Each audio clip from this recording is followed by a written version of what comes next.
Continuamos con este último tema de estos fundamentos para nuestra relación de comunión y de intimidad con Dios. El anhelo que tenemos, que tenemos en nuestros corazones es que seamos ministerios que lleven a sus congregaciones a la intimidad con Dios. Y creemos que la obra perfecta de Cristo nos marca la ruta por donde debemos de transitar hacia esa intimidad con Dios. Hemos hablado que todo inicia en la cruz. La cruz es la puerta que derrama su sangre sobre nosotros, que nos introduce a su presencia. Y es su Santo Espíritu quien nos acompaña en todo este recorrido. Es el Espíritu quien nos revela la cruz. Es el Espíritu Santo quien nos revela el poder de la sangre de Cristo. Pero sobre todo es el Espíritu Santo quien libera la unción, que es la capacidad divina que Dios nos otorga para hacer aquello que Él nos ha mandado hacer. La unción es el combustible, es el poder, es la manifestación del poder del Espíritu Santo en nosotros. Entonces, este último tema que vamos a abordar tiene que ver con la unción, ya con esta manifestación. Quisiera hablar un poquito de los principios y luego compartirte un proceso que hemos estado viviendo en lo personal, que Dios nos trajo por 7 años. Estuvimos inmersos en este caminar que tiene que ver con Daniel 9:24. Pero primero, permíteme poner algunos fundamentos que son importantes para entender de cómo opera y para qué es la unción, ¿verdad? En la Biblia encontramos diversas unciones, ungimientos que Dios da a las personas. Todo esto para un propósito, para un bienestar, un beneficio que Dios da. Primeramente vemos en la iglesia, en la palabra de Dios en Marcos, que dice que la unción sobre los enfermos, dice en Marcos 6:13, y echaban fuera muchos demonios y ungían con aceite a los enfermos y los sanaban. Vemos que esta práctica, más que ritualista, sino de fe, muchas veces la hemos abandonado o nos resistimos al ungimiento, cuando nuestro Señor Jesús fue enfático. Que en la palabra cómo se manifestaba su obra. En Marcos 6:13 dice, y echaban fuera, hablando de los discípulos, muchos demonios y ungían con aceite a los enfermos y los sanaban. Vemos también por allá por Santiago que al estar alguno enfermo llame a los ancianos de la iglesia ungiéndole con aceite, ¿verdad? Tenemos que, más que creerlo, practicarlo. Así como practicamos la ordenanza de la Santa Cena, la ordenanza del ungimiento sobre los enfermos. Creo que tenemos que activarlo, manifestarlo, porque el Espíritu Santo está presto a responder a ese paso de fe, al ungir a los enfermos con el aceite. Otra unción que vemos en la Biblia es la unción sobre los cautivos.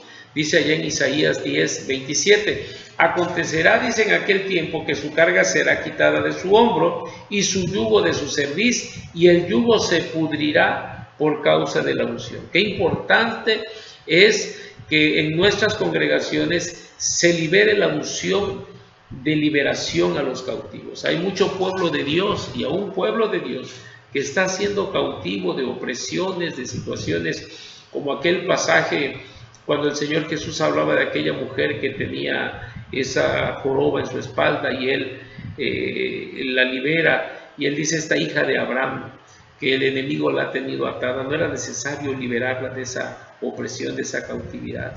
Entonces creo, hermanos, que la presencia, mayor presencia del Espíritu Santo, mayor unción, y muchos cautivos serán libres, serán redimidos.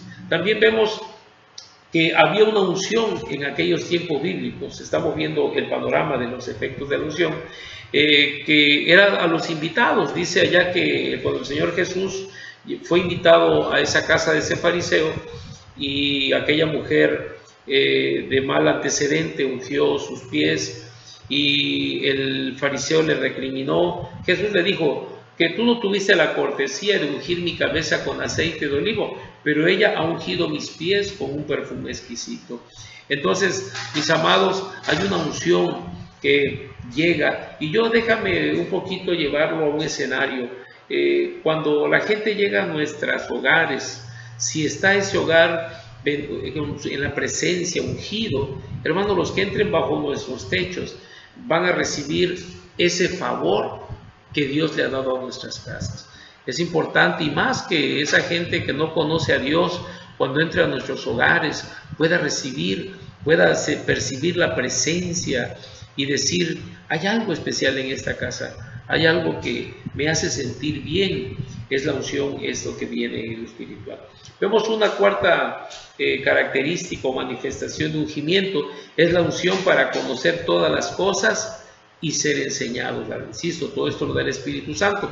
Primera de Juan 2:20 dice, pero vosotros tenéis la unción del Santo y conocéis todas las cosas. Hermano, cuando la unción del Espíritu de Dios está y la revelación nos enseña, entonces es cuando pasa. Por eso aquellos hombres letrados, aquellos fariseos, cuando escuchaban a Pedro, el discurso, y dijeron, bueno, este hombre que es del pueblo, sin estudio, ¿cómo es que habla con tanta profundidad? Es que ese hombre tenía la unción que le enseñaba, la unción que lo ministraba, y le decía, pero la unción, dice Juan 2:27, pero la unción que vosotros recibisteis de Él permanece en vosotros, y no tenéis necesidad de que nadie os enseñe, así como la unción misma os enseña todas las cosas, y es verdadera, no es mentira, según ella os ha enseñado, permanecer en Él.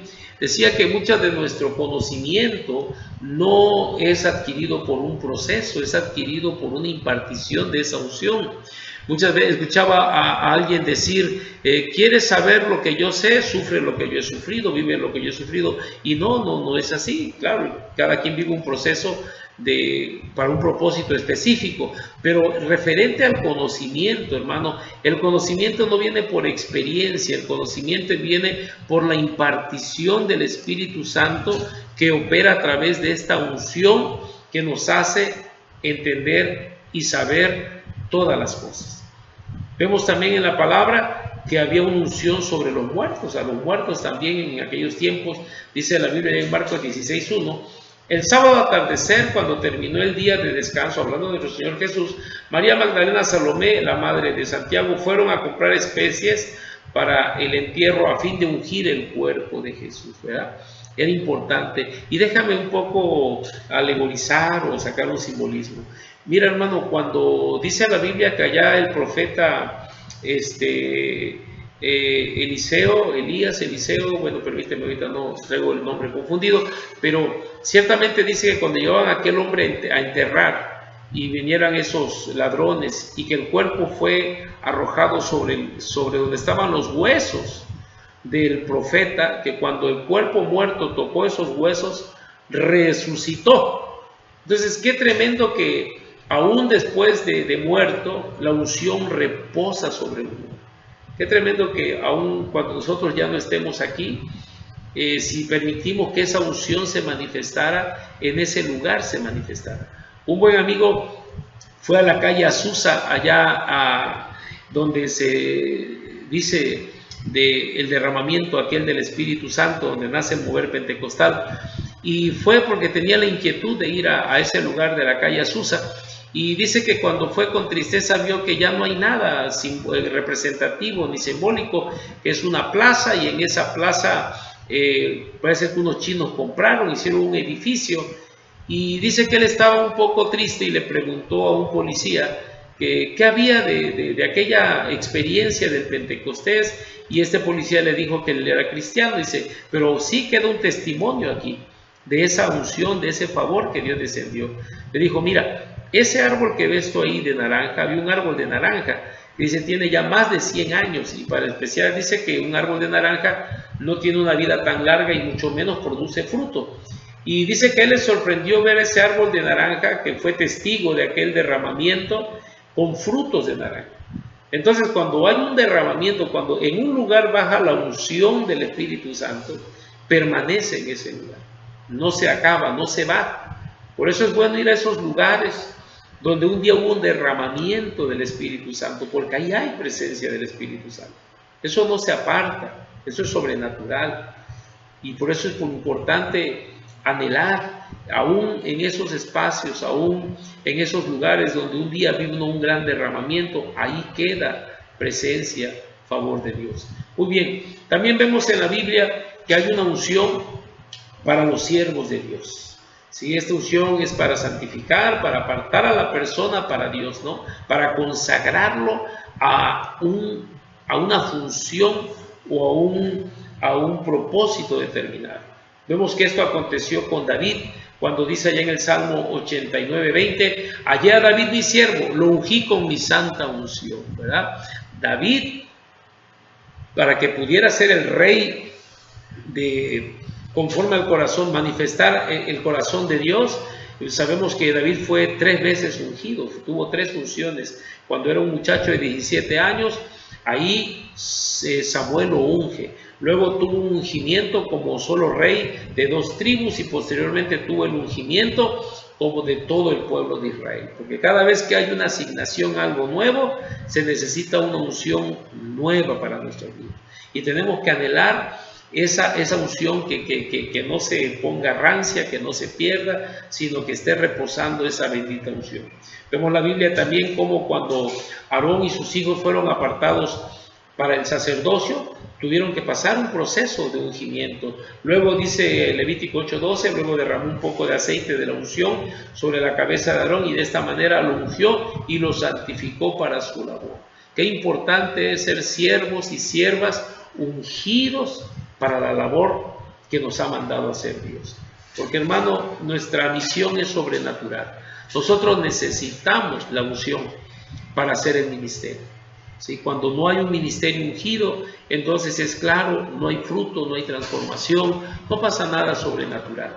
Tenemos que anhelar que esa unción permanezca, que esa unción siga fresca sobre nosotros, que no se arrancie, que no se dañe, que no se contamine, porque es esa unción la que nos hace ser efectivos en el ministerio de la gracia y en esta dispensación del Santo Espíritu de Dios. Mis amados, yo quisiera aprovechar este último momento para compartirles un proceso que hemos vivido y que creo va a manifestar esto que acabamos de ver. Déjame hablártelo, te lo quiero compartir en la figura de Daniel 9:24, que es muy importante para nosotros. Déjame darte el testimonio, te leo el versículo. Dice Daniel 9:24, 70 semanas están determinadas sobre tu pueblo y sobre tu santa ciudad para terminar 3 cosas: prevaricación, poner fin al pecado, expiar la iniquidad.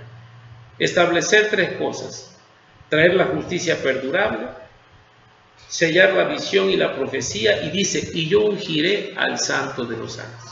Hace 7 años, exactamente hace 7 años, estaba yo en un tiempo en la presencia de Dios preguntándole al Señor. Estamos como ministerio edificando, acabamos de adquirir en la propiedad donde vamos a edificar el edificio de la iglesia, y yo le preguntaba al Señor cómo edificarlo, porque es una construcción bastante costosa la que anhelamos en la visión que se tiene. Y el Espíritu Santo a través de esta palabra me habló. En aquel año yo estaba leyendo la versión de las Américas, y en la versión de las Américas este versículo termina diciendo, y ungiré el lugar santo. En la 60 dice, ungiré al Santo de los Santos. Entonces yo entendí a través de la palabra que Dios hablaba a mi corazón.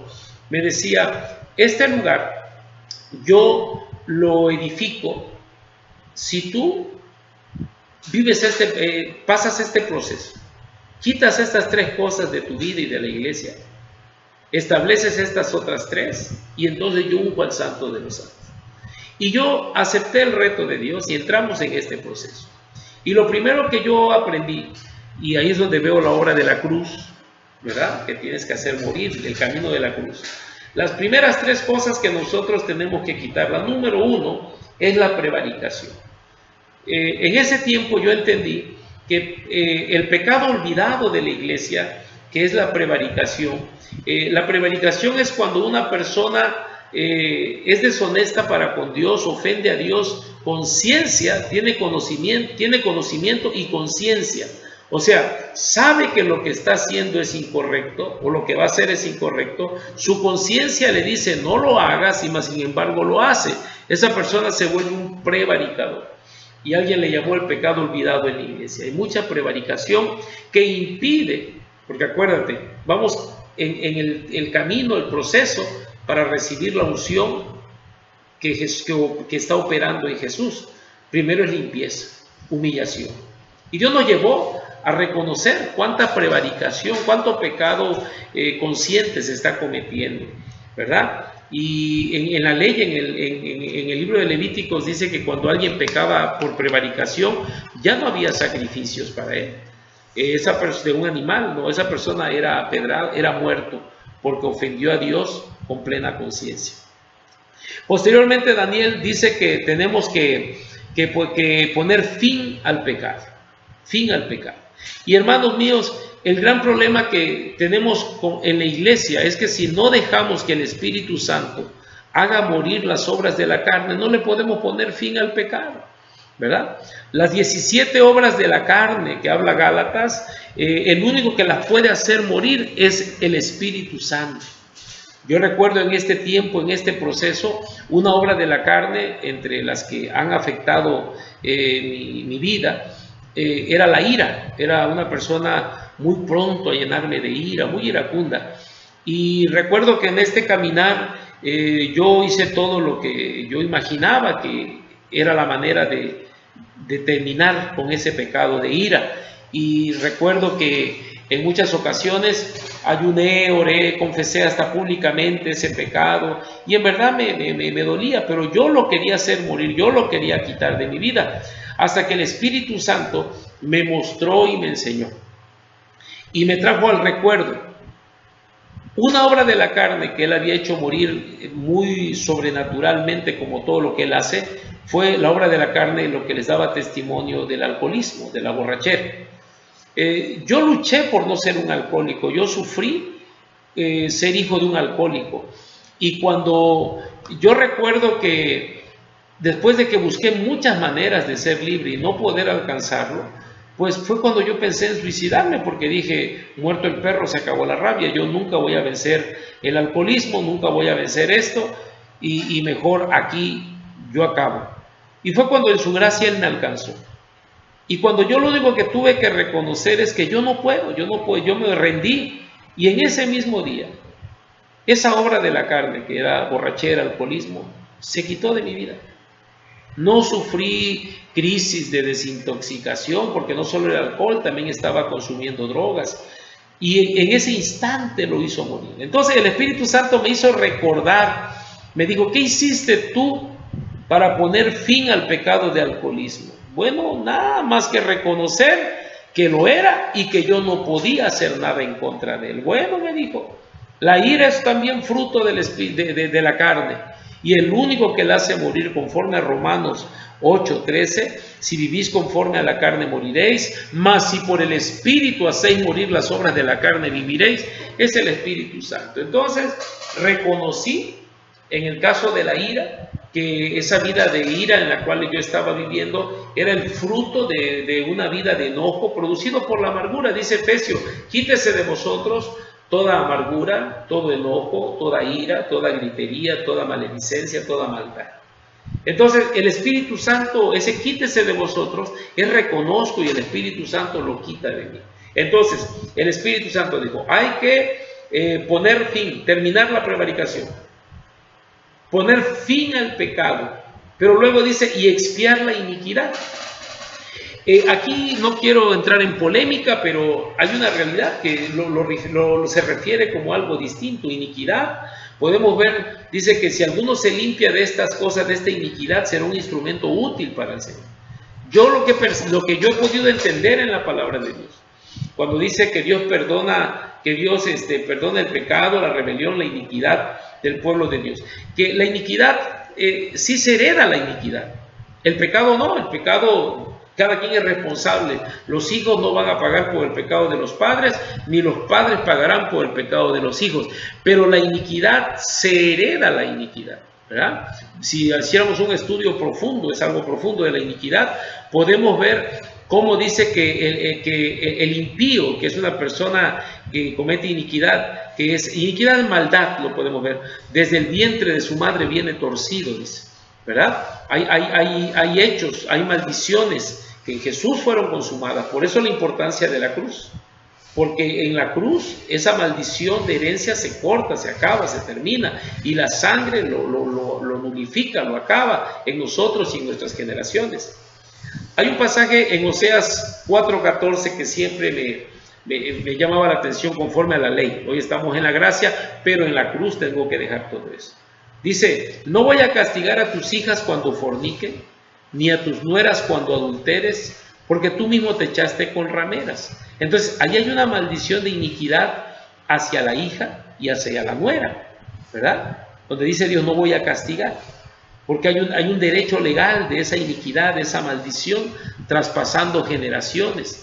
Por eso tiene que expiar es arrancar, quitar, y eso lo hace la cruz, eso lo hace la sangre de Cristo, para que nosotros nuestras generaciones queden libres, queden totalmente apartadas para Dios y que sean benditas por 1000 generaciones por causa de que la obra de la cruz, de la sangre preciosa de Cristo, expió. Así que para que nosotros podamos recibir la unción del Santo de los Santos, que ya está en nosotros. Aquí Daniel era algo que iba a venir, pero yo aquí puedo entender que el Santo de los Santos, que Cristo, está en mi corazón, su Espíritu Santo está en mí. O sea que no es algo que tiene que venir, es algo que ya está en mí, pero no se puede manifestar si no es quitado la vieja naturaleza. Es como, déjame ilustrarlo como un coco, el agua de coco ya está en el coco, pero hay que abrirlo, hay que sacarlo de ahí. La fuente del agua viva ya está en nosotros, pero nosotros tenemos que permitir que fluya hacia el exterior, y esa es la gracia, esa es la unción que va a alcanzar a las personas a las cuales fuimos llamados a ministrar. Entonces, estas tres cosas que se tienen que quitar son quitadas por la obra de la cruz, por la obra de la sangre. Se expía, se termina, se pone fin, se termina con la prevaricación, se pone fin al pecado y se expía la iniquidad. Sumamente importante. Pero luego viene algo que es sumamente importante, porque yo puedo ver que tenemos que tener claro quién soy yo por redención y quién soy yo por creación. Esto lo digo por lo siguiente, porque a veces uno cae en un proceso de siempre estar quitando malo, y hay que hacerlo, hay que vivir ese proceso de limpieza, de humillación. Pero cuando esto está siendo operado, esto se va quitando, esto se va lavando por la obra de la sangre, del agua que salió del costado de Cristo, limpiándonos, por la obra del Espíritu Santo, santificándonos, por el caminar de la cruz, crucificando todo eso, entonces se nos revela la gracia, porque dice que entonces se tiene que establecer, traer, dice en Daniel, la justicia perdurable. ¿Qué es la justicia perdurable? La gracia. Porque la justicia de la ley no era perdurable. Cuando alguien fallaba, ya todo se echaba a perder. Podía cumplir los 9 mandamientos, uno fallaba, ya estaba mal. La única justicia perdurable es la que Jesús alcanzó para nosotros. Ya lo vimos, justificados por la fe, tenemos paz para con Dios. Esa justicia no acaba, esa justicia nos ha justificado y nos ha puesto en una posición de herederos y coherederos con Cristo por esa gracia. Nosotros tenemos que entender por revelación la gracia.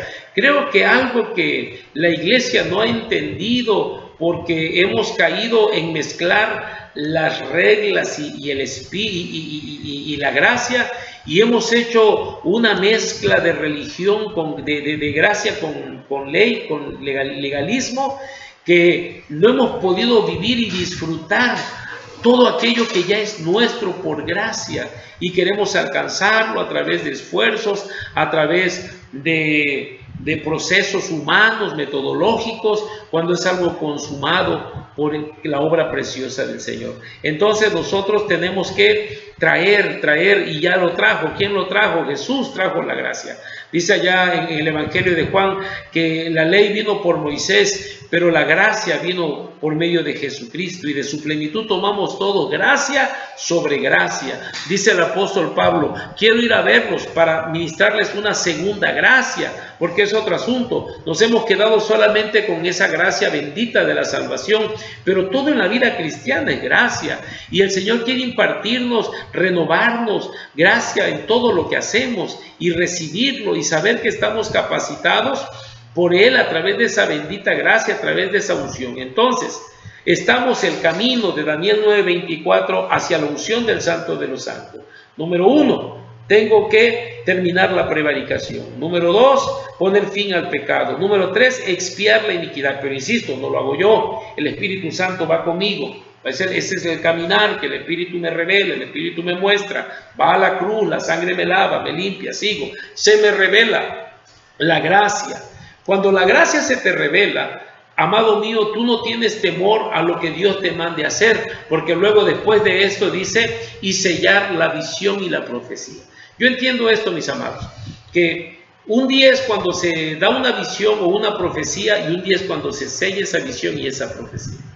Biblia para esto. Allá en Isaías 61, el profeta dijo, el Espíritu del Señor está sobre mí, por cuanto me he ungido para dar libertad a los cautivos, vista a los ciegos, todo lo que continúa diciendo. Esa palabra se dijo. Pasaron casi 500 años. Allá en Lucas 4:18, cuando el Señor Jesús baja, sale del desierto de los 40 días de ayuno y llega al templo, se le da el rollo del profeta Isaías, él lo abre, él lee esa porción, el Espíritu del Señor está sobre mí por cuanto me he ungido, cerró el rollo y se sentó, y luego se le quedaron mirando y él dijo, oye, esta escritura se ha cumplido, y saliendo de ahí empezó a hacer milagros, sanidades, prodigios, señales, todo aquello que se había profetizado. Entonces hay un día, pero entiendo que la visión nace del propósito de Dios en tu vida. Cuando Dios te dice la visión de Él, amados, sabemos que es algo que tú no puedes alcanzar.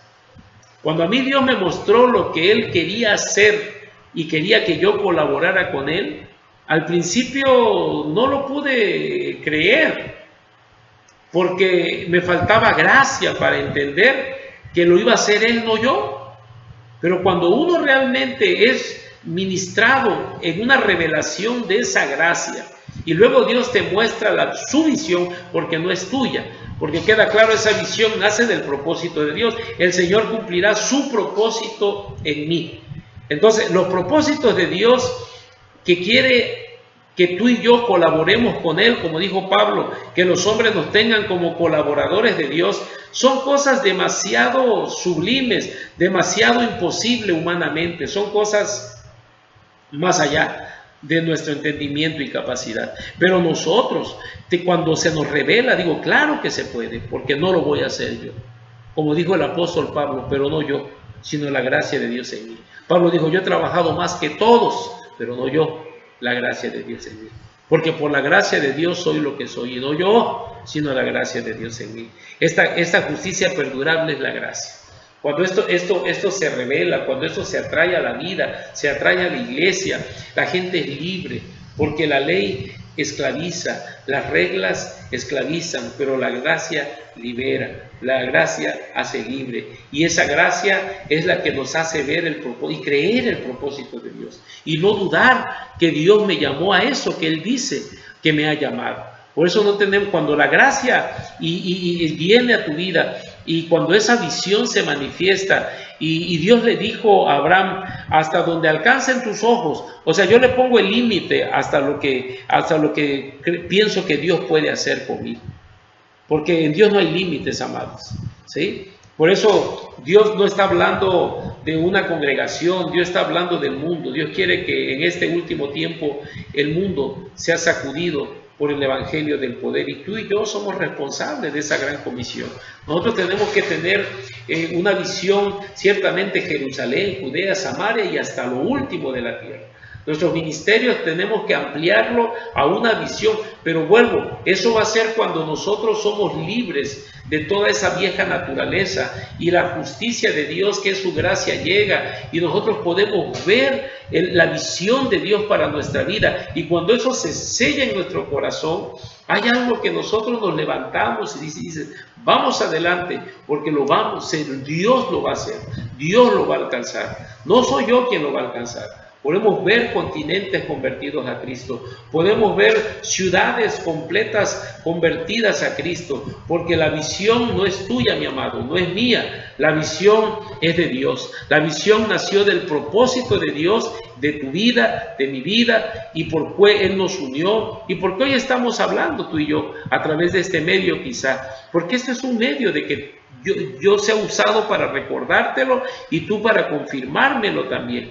Así que es sumamente importante que la visión de Dios se selle en mi corazón, ¿verdad? Ese propósito de Dios. Yo entiendo que así que una cosa es la voluntad de Dios y otra cosa es el plan de Dios. La visión te muestra la voluntad de Dios, pero el plan de Dios, el cómo lo va a hacer, es lo profético, ¿verdad? Esto de lo profético a veces lo hemos hecho muy místico, pero la Biblia dice que en otras versiones que el que profetiza es el que habla de parte de Dios. Cuando Dios te dio una palabra específica, la profecía ya te ubica a ti en el tiempo, en el lugar, en el escenario al cual Dios te ha llamado a ministrar, ¿verdad? Como dice el apóstol Pablo, por nuestra parte no nos vamos a jactar desmedidamente, nos vamos a limitar al campo que nos fue asignado, y cuando la fe de ustedes crezca, nuestro campo de asignación crecerá juntamente. Allá en Corintios dice esta porción. Entonces nosotros necesitamos entender que la profecía,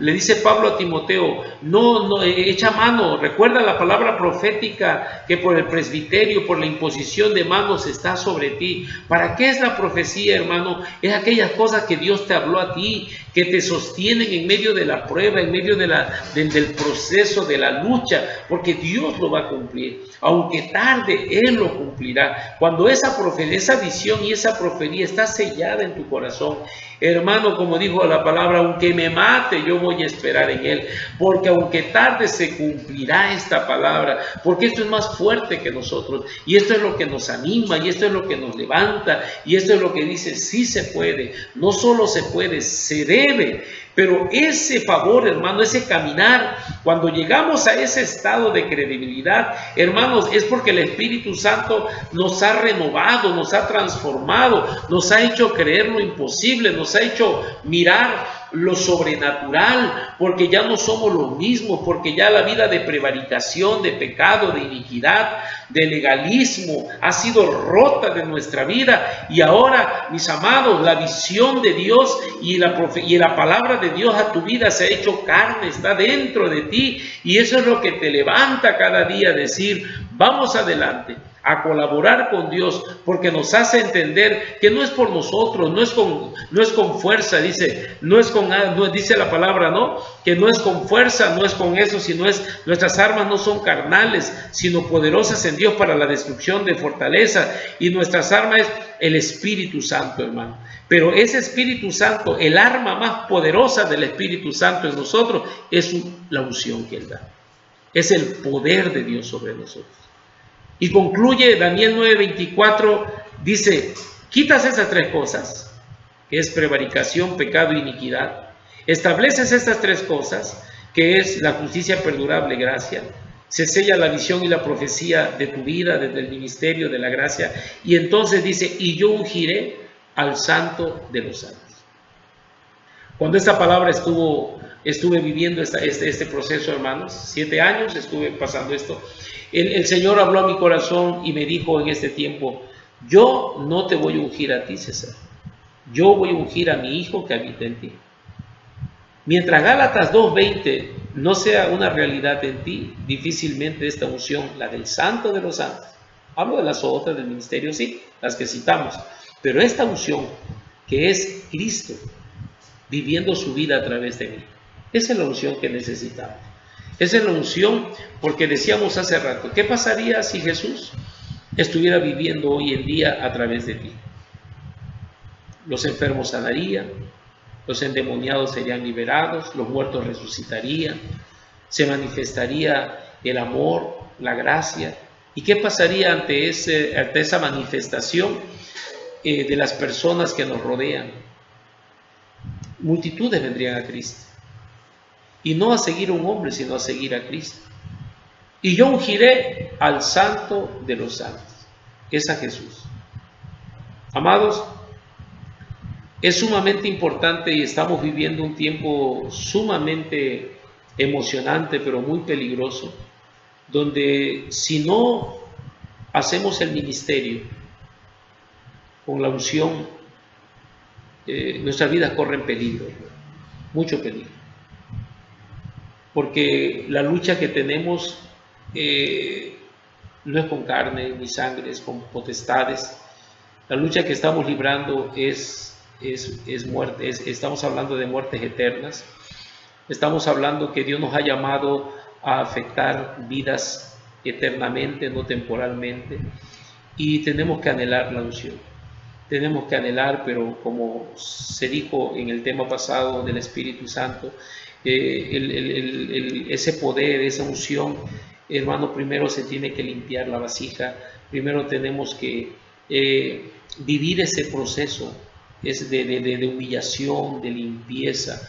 Por eso yo te animo y me animo a la vez a que vivamos con nuestras congregaciones este proceso de Daniel 9:24, que yo hoy podría resumir este proceso de la santidad, ¿verdad? Este proceso, porque las tres primeras cosas se obtienen a través del Espíritu Santo, guiándonos a la cruz y a la sangre. Y las otras tres cosas es por la revelación del Espíritu Santo, y entonces viene el ungimiento del Santo de los Santos. Pero eso viene, quiero que terminar con eso, que quede claro. Yo entiendo, hermanos, que esta palabra le fue dado a Daniel en lo que iba a devenir. Jesús ya vino. Jesús está en tu corazón, está en mi corazón. El Espíritu Santo, que es el que unge, está en ti, está en mí. ¿Qué tenemos que hacer entonces para que se manifieste el Santo de los Santos? Tenemos que despojarnos de nuestra vieja naturaleza. Tenemos que permitir lo que dije en el primer tema, no confundir la obra de la cruz y el camino de la cruz. La obra de la cruz fue consumada, es una vez y es para siempre. Pero eso te abre la puerta para caminar el proceso de la santificación. Y es en esa santificación, en ese discipulado del Espíritu Santo, que nos enseña a obedecer a Jesús, a obedecer todo lo que Él nos enseñó, que nos vamos despojando de nuestra vieja naturaleza, de esas capas, de esa mentira, hasta que nosotros de nosotros sale el río que necesita que necesita esas aguas vivas, que necesitan beber muchos sedientos. Nuestros pueblos, nuestras ciudades, nuestras naciones están sedientas. Hay mucha gente en el desierto, hay mucha gente muriendo porque no están tomando agua de vida. Y cuando digo mucha gente muriendo, amado, no lo estoy diciendo allá afuera, dentro de las propias iglesias. Hay mucha gente que está sufriendo porque no han encontrado la verdad que se les ha dicho, porque no se ha manifestado con la unción, con el poder del Espíritu Santo. Bendigo a Dios por esta oportunidad que me ha dado de haber podido compartir contigo esta serie de 4 temas. En verdad ha sido muy edificante para mí, ha sido muy renovador para mí el haber repasado estas cosas, aprendido estas cosas, profundizado estas cosas. Dejan en mí un reto. ¿Cuál es mi reto? Primeramente yo vivirlo, primeramente yo entender que la cruz es algo que debe acompañarme todos los días, porque cada vez que el Espíritu Santo me lleva a una circunstancia donde el yo está exigiendo su derecho, es para agarrarlo y crucificarlo ahí, porque eso impide que Cristo se manifieste. Entender que la sangre de Jesús se utiliza todos los días, porque es la sangre la que es el medio que Dios nos ha dado para vivir libres plenos y sin engaños del diablo. Es el Espíritu Santo nuestro mejor amigo en este tiempo. Tenemos que anhelar, mis amados, tenemos que anhelar conocerlo. Tenemos que anhelar caminar con Él. Tenemos que pagar el precio de la intimidad con Él. Tenemos que incluirlo en nuestra vida de oración. Tenemos que incluirlo en nuestra comunión. Tenemos que tener más conversación con el Espíritu Santo. Decirle, Maestro, revélame. Alguien dijo que Dios nos dejó 3 elementos para terminar, graduar bien la carrera. ¿Verdad? Si tú quieres terminar la carrera, necesitas una escuela, necesitas un libro, el libro de texto y al maestro. Bueno, la escuela es la iglesia, el libro de texto es la Biblia, el maestro es el Espíritu Santo. Y amados, tú y yo como consiervos, ¿qué somos entonces? Somos el micrófono, somos el medio a través del cual el Espíritu Santo quiere hablar si tú y yo se lo permitimos. ¿Sí? No estorbemos al Espíritu Santo, no antepongamos nuestro intelecto a la revelación que Él nos quiere dar. Dejémonos guiar por Él. Dejémonos conducir por Él, preguntémosle a Él, seamos discípulos del Espíritu Santo y colaboremos con Él para el discipulado de las naciones. Que el Señor te bendiga, que el Señor nos dé otras oportunidades de tiempos juntos y permíteme terminar con esto orando juntos. Padre, en lo que a mí respecta, te doy muchas gracias por haberme permitido. Y para mí ha sido un privilegio, ha sido, Señor, un placer poder grabar estos temas para compartirlo con mis amados hermanos que lo han escuchado. Señor, oro porque cada uno de estos temas, la cruz, la sangre, el espíritu y la unción, no solo quede como un currículo dentro de una enseñanza formativa para mis consiervos, sino que nos rete, nos motive, nos despierte el anhelo, la necesidad de la revelación cada vez más profunda de la cruz, de la sangre, que nos mueva a anhelar la amistad con el Espíritu Santo. Espíritu Santo, en verdad, te necesitamos, te necesitamos. Revélate a nuestras vidas, condúcenos, porque la unción viene por parte de ti. Renueva la unción en cada uno de nosotros para cumplir el ministerio, pero sobre todo, llévanos al punto donde podamos decirlo, más que decirlo, manifestarlo. No vivo yo, mas vive Cristo en mí. Porque cuando eso suceda, el Santo de los Santos, que es Jesús viviendo en mí, ungido, Él se manifestará en medio de nuestros entornos, y enfermos sanarán, cautivos serán liberados, muertos resucitarán. Y cuando eso se manifieste, Señor, será imposible no creer que tú vives y que sigues siendo el mismo de ayer, hoy y siempre. En tu nombre, Señor, encomendamos esta enseñanza y en tu dirección y guía, Santo Espíritu. Amén, amén y amén. Que el Señor les bendiga. Esperamos poder estar nuevamente juntos.